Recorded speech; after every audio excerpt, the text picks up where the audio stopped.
So the next thing that happened on AEW Dynamite, now we get Jeff Jarrett. He comes down to the ring and he starts talking inside the ring. To my, it was very humbling and all that stuff, to compete last week and everything. But then all of a sudden he gets interrupted very quickly from MJF. MJF comes out there and he starts saying some things to Jeff Jarrett, talking about how Jeff Jarrett claims he's humbling and all that, but he's not. And then he starts talking crap about a lot of stuff. He starts talking about how, every promotion that he's ever been in pretty much just dies out, and that he's just a raging alcoholic and all that stuff. But then he starts going like, "Oh wait, you're in rehab. I've done forgot." But we already know that you're going to still be a raging alcoholic now. So yeah, that's what MJF was talking about there, and he was talking about how he's the last, how he's the last outlaw and all that, but nothing about that. And then he starts talking about Jeff Jarrett's wife, Karen Jarrett. He says that she's a hot milf and all that stuff, and he says that he'll go ahead and take her off of Jeff Jarrett's hands and, do his thing and all that, and then send her packing back to Jeff Jarrett, and then he can say that he done had a taste of Olympic gold medalist and a generational talent's balls in his mouth. So yeah, that's what in her mouth. So yeah, that's what MJF was saying to Jeff Jarrett there.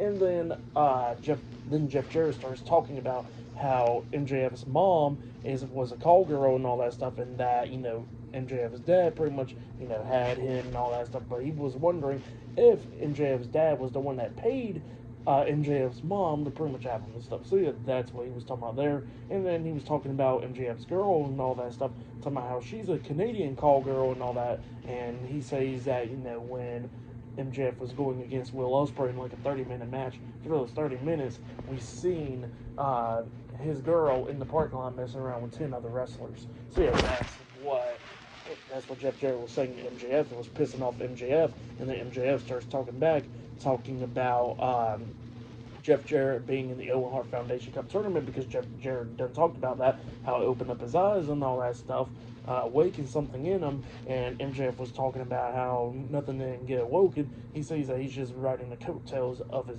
deceased friend. So yeah, that's what he was talking about there. And he started pissing off Jeff Jarrett, and then Jeff Jarrett finally had enough. He punches MJF, and then he starts attacking him, beating him down and all that. Security guards comes up trying to pull Jeff Jarrett off. And then at one point, Jeff Jarrett finally fought through, and he starts beating down MJF in the corner. And then Karen Jarrett comes down, pulling Jeff Jarrett off of MJF, and then he finally lets go of him. And then that's when MJF sneaks up from behind Karen, grabbing her, and then just pushes her towards Jeff Jarrett, knocking her down quickly, running out of the ring and running backstage. So yeah, that's what happened there. Pretty good stuff right there. But yeah, up next we're going to be seeing Hook versus Christian Cage one-on-one up next on AEW Dynamite. So yeah, that match is up next. So yeah, I'll see you guys later. Till then.